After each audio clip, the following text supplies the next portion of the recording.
Welcome back. విశాఖలోని అంతర్జాతీయ cricket స్టేడియంలో టాటా ఐపీఎల్ మ్యాచ్ జరగనుంది. మధ్యాహ్నం 3:30 గంటలకు మ్యాచ్ ప్రారంభం కానుంది. విశాఖ వేదికగా ఢిల్లీ క్యాపిటల్స్ రెండో మ్యాచ్ ఆడుతోంది. లక్నో టీం మీద గెలిచిన Delhi Capitals Sunrisers Hyderabad ఢీకొట్టనుంది. ఈ మ్యాచ్ చూసేందుకు మంత్రి నారా లోకేష్ వచ్చే అవకాశం ఉంది. ఇప్పటికే స్టేడియంలో లోకేష్ కుమారుడు దేవాంశ్ హడావుడి చేస్తున్నాడు. మ్యాచ్ సందర్భంగా పూర్తి కట్టుదిట్టమైన భద్రతా ఏర్పాట్లు చేశారు పోలీసు అధికారులు. దీనిపై మరింత సమాచారం మా విశాఖ ప్రతినిధి రాజు ద్వారా తెలుసుకుందాం. విశాఖపట్నం ఇంటర్నేషనల్ స్టేడియంలో రెండో మ్యాచ్ అయినటువంటి ఢిల్లీ క్యాపిటల్స్ అదేవిధంగా హైదరాబాద్ సన్ రైజర్స్ హైదరాబాద్కి మ్యాచ్ అయితే మధ్యాహ్నం 3:30కి ప్రారంభం కాబోతుంది. నేపథ్యంలో స్టేడియం అంతా కూడా సుందరంగా తీర్చిదిద్దడంతో పాటు ఏర్పాట్లన్నీ కూడా శరవేగంగా జరుగుతున్నాయి. ఇప్పుడు మనం స్టేడియంలో చూసుకోవచ్చు. అంతా కూడా భద్రతాపరమైన ఏర్పాట్లతో పాటు ఇక్కడికి వచ్చేటువంటి క్రీడాకారులకు కూడా పూర్తిగా ఏర్పాట్లు అయితే చేయడం జరిగింది. ఇప్పటికే ప్రోటోకాల్ ప్రకారం కూడా సిబ్బంది అంతా కూడా ఇక్కడ చేరుకుంటున్నారు.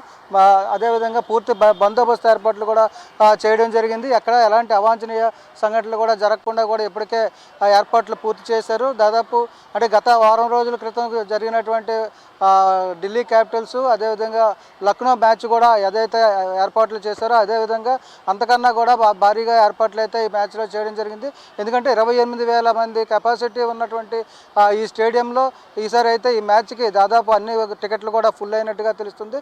మొన్నటి మ్యాచ్ అయితే దాదాపు 3,000 టికెట్లు అయితే ఖాళీగా ఉండిపోయిన నేపథ్యంలో ఇప్పుడు ఈ సన్ రైజర్స్ హైదరాబాద్ టీం మీద చాలామంది కూడా అభిమానులు ఉన్నారు. కాబట్టి దీంతో ఈ మ్యాచ్కి అయితే చాలా పూర్తిగా స్టేడియం నిండిపోయే అవకాశాలు ఉన్నట్టుగా తెలుస్తున్న నేపథ్యంలో భారీ బందోబస్తు కూడా ఏర్పాటు చేశారు. అదేవిధంగా ఎక్కడ అలాంటి గందరగోళం కూడా లేకుండా ఏర్పాట్లు అయితే చేయడం జరిగింది. మరి కాసేపట్లో అంటే మధ్యాహ్నం 3:30కి అయితే మ్యాచ్ జరగబోతుంది. 3:30కి జరగబోయే మ్యాచ్కి సంబంధించి కూడా ఏర్పాట్లు అయితే జరిగాయి. ఇక్కడ ఇప్పటికే గత మ్యాచ్ నుంచి కూడా ఇక్కడే ఉన్నటువంటి ఢిల్లీ క్యాపిటల్స్ టీం అయితే ఒకవైపు ముమ్మరంగా ప్రాక్టీస్ కూడా చేస్తున్న నేపథ్యంలో ఇక్కడ ఇదే స్టేడియంలో లోపల ఏదైతే గత వారం రోజుల క్రితం జరిగినటువంటి మ్యాచ్ ఉందో అదే పిచ్ మీద ఈరోజు కూడా మ్యాచ్ అయితే జరగబోతున్న నేపథ్యం ఉంది.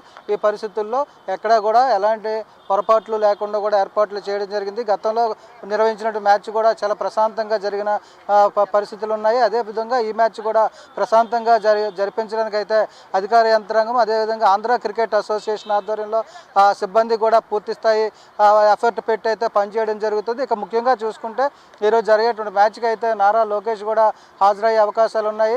దాంతోపాటు ఇప్పటికే నారా లోకేష్ కుమారుడు దేవాంశ్ కూడా ఇప్పటికే విశాఖపట్నం చేరుకొని ఇక్కడ ఉన్నటువంటి పరిస్థితి. మరి కాసేపట్లో లోకేష్ కూడా వచ్చే అవకాశాలు ఉన్న నేపథ్యంలో మరింత భద్రతా ఏర్పాట్లు కూడా పరిశీలిస్తున్న పరిస్థితి ఉంది.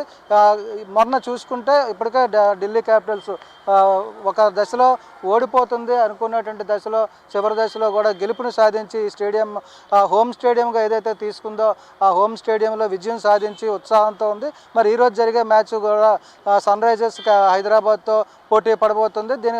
ఈ నేపథ్యంలో దానికి సంబంధించి కూడా ఎలాంటి పొరపాట్లు లేకుండా కూడా మ్యాచ్ని అయితే సాధించి వరుసగా రెండో విజయాన్ని కూడా సాధించే దిశగా అయితే ఢిల్లీ క్యాపిటల్స్ ఇక్కడ ప్రాక్టీస్ చేస్తున్న నేపథ్యంలో ఇదే గ్రౌండ్ మీద మళ్ళీ రెండో మ్యాచ్ కూడా ఆడుతుంది. మరి ఉత్తరాంధ్ర ప్రజలందరూ కూడా ఇదొక పండగ వాతావరణంగా చెప్పుకోవచ్చు. ఒకవైపు ఉగాది సంబరాలు మరోవైపు క్రికెట్ సంబరాలు కూడా విశాఖపట్నంలో జరుగుతున్న నేపథ్యంలో ఒకవైపు క్రికెట్ క్రీడాభిమానులు అదేవిధంగా క్రీడాకారులు కూడా ఒక ఉత్సాహంతో ఈరోజు అయితే మ్యాచ్కి వస్తున్న పరిస్థితి అయితే మనం చూడవచ్చు. మరి ఇలాంటి క్రికెట్ జాతరలో ఇదే ఇటు ఐపీఎల్ అంటేనే ఒక క్రికెట్ జాతర. అలాంటి జాతరలో 2 మ్యాచ్లు విశాఖపట్నం ఇంటర్నేషనల్ స్టేడియం అయితే వేదికగా మారింది.